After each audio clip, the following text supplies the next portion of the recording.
She was halfway through cutting my chain when I stepped out of the garage. "Hey, what do you think you're doing?" I shouted. Karen didn't even jump. She stood there calmly, bolt cutters still clamped around the chain, sunglasses slipping down the bridge of her nose. "This Jeep is parked illegally on HOA property," she said flatly. "It's being impounded." I pointed down at the concrete beneath my boots. "This is my driveway, Karen. My property. You can't just—" She cut me off with a smug little smile. "The HOA board says otherwise. And as acting president, I have the authority to remove it." With that, she snapped the lock clean off and tossed it aside like garbage. My Jeep sat there in the sunlight, a black reinforced Wrangler with tinted windows, spotless and solid. She never once noticed the discreet task force insignia etched into the rear bumper. "You have no idea what you're doing," I said quietly. Karen rolled her eyes. "Oh, please? You think your toy truck scares me? HOA rules are the law around here." She climbed into the driver's seat like she owned the thing.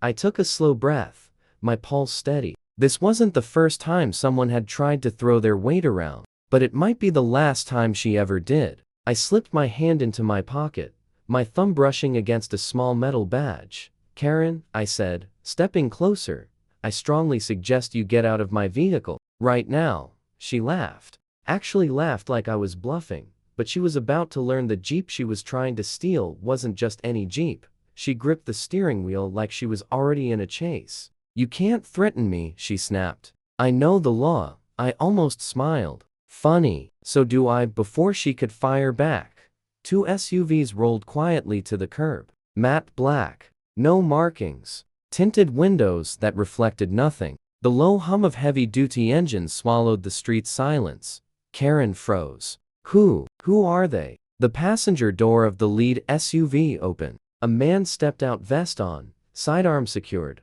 eyes locked on the Jeep. "Sir," he said calmly, "is this the vehicle?" "Yeah," I replied. She was about to drive it off. Karen whipped her head toward me. "Wait, you called the cops?" The agent chuckled softly and shook his head. "Ma'am, we're not local police." His voice stayed level, almost polite. "You're sitting in a federal task force vehicle." The smugness drained from her face in an instant. "I didn't know." I stepped closer to the window, leaning in until we were eye level. "You didn't ask," I said evenly. "You assumed. And now, you've put yourself in a very serious situation." Another agent moved to the rear of the Jeep and pulled a body cam from a storage compartment. "We've got everything on video," he said. Karen swallowed hard, her hand slowly lifting off the ignition, but it was already too late. The agents were moving in. "You're coming with us," the lead agent said, her voice cracked. "On what charge?" I let the silence stretch for just a moment. "Trespassing, destruction of property, and attempted theft of a federal vehicle." Her face went pale as the agents opened the door and guided her out. "This is insane," she shouted. "I'm the HOA president. I have rights." The agent didn't even look at her. "You had rights until you crossed into a federal investigation." She twisted toward me, desperation flooding her face. "Tell them this is a mistake. You know me." "Oh, know you," I said quietly. "You've been harassing this neighborhood for months. Lawn height fines, mailbox threats, power trips. But today, Karen, you picked the wrong driveway." One agent began reading her rights, but she kept trying to interrupt. "I didn't know it was government property. I thought it was yours." I cut in calmly. "Like everything else you claim." By now, neighbors had gathered at the end of the street. People peeked from behind hedges, phones held high. "Mrs. Ramirez across the way whispered. Finally, while someone else muttered, "About time." Karen struggled against the agent's grip, but they didn't budge. "This isn't over," she screamed. I raised an eyebrow. "For you? Oh, it's definitely over."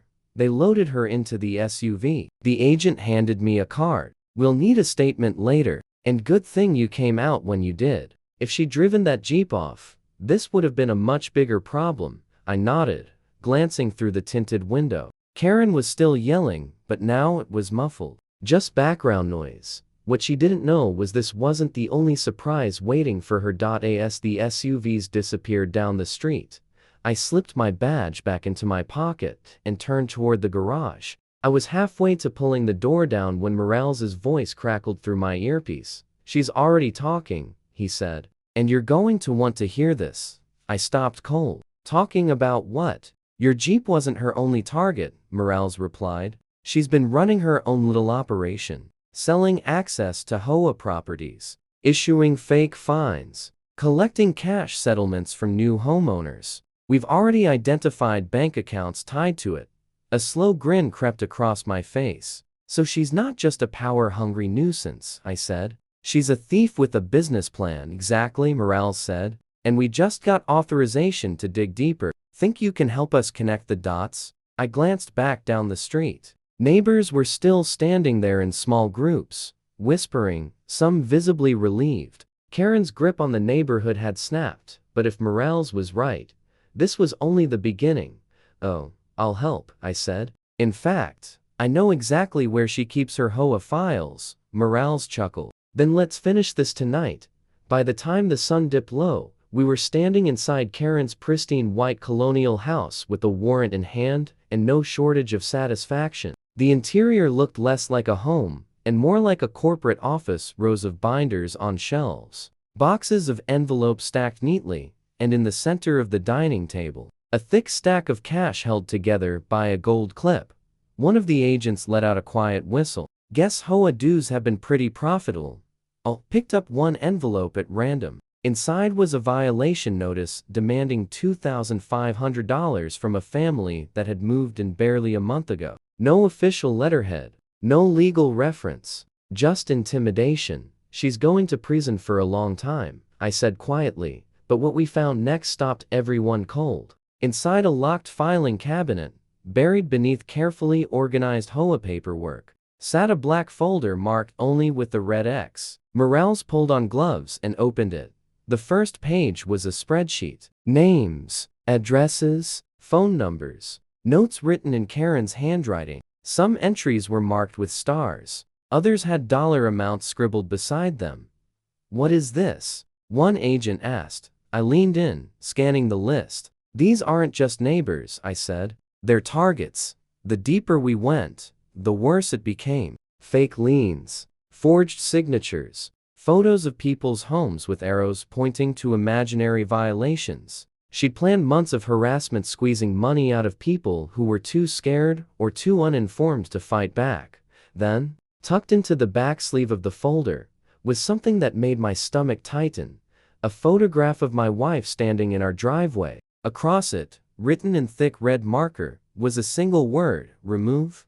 Morales's jaw clenched. "She was planning to go after your family, that was it. No more patience. No more letting things crawl through the system at their own pace." I looked straight at Morales. "I want every charge stacked," I said. "Fraud, extortion, stalking, impersonating law enforcement. She doesn't just lose her HOA seat. She loses everything." Morales nodded. "Already in motion. She's in holding now. After this, she won't be seeing daylight for a long time." I looked at the photo one last time before sliding it back into the folder. "She thought fear was power," I said quietly. "Let's make sure she never gets another chance." What Karen didn't know yet was that her public humiliation was only just beginning. By the next morning, every major news outlet was running the story. Drone footage of Karen being led away in handcuffs played on repeat, her face frozen mid-scream. Reporters called it an HOA sting operation. Neighbors who had stayed silent for years were suddenly lining up to speak out. Mrs. Ramirez appeared on the evening news, holding a stack of fake violation letters. "She fined me $500 for a non-compliant welcome mat," she said. Turns out, she invented the rule that same morning. The HOA board tried to distance themselves, but the evidence was overwhelming. Karen's scam had operated in plain sight, and they'd either ignored it or helped cover it up. Several board members resigned immediately. Morales called later that afternoon. "Her arraignment's tomorrow," he said. "Judges already talking about setting bail sky high. Oh, and you might want to check the HOA website." I pulled it up and laughed out loud. Where the smug welcome banner used to be was a single notice: "This site has been seized by the federal task force as part of an ongoing investigation. Karen's empire had officially collapsed. That night, I sat on my porch with my Jeep parked proudly in the driveway, watching the neighborhood breathe again. No one looking over their shoulder. No one afraid to plant flowers or repaint shutters. My wife stepped out with 2 mugs of coffee. "Think she's learned her lesson?" she asked. I took a sip and smirked. "She'll have plenty of time to think about it. 20 years. Give or take." Somewhere far off, a siren wailed. But here it was quiet, peaceful, and for the first time in months, this street finally belonged to the people who lived on it, not to Karen.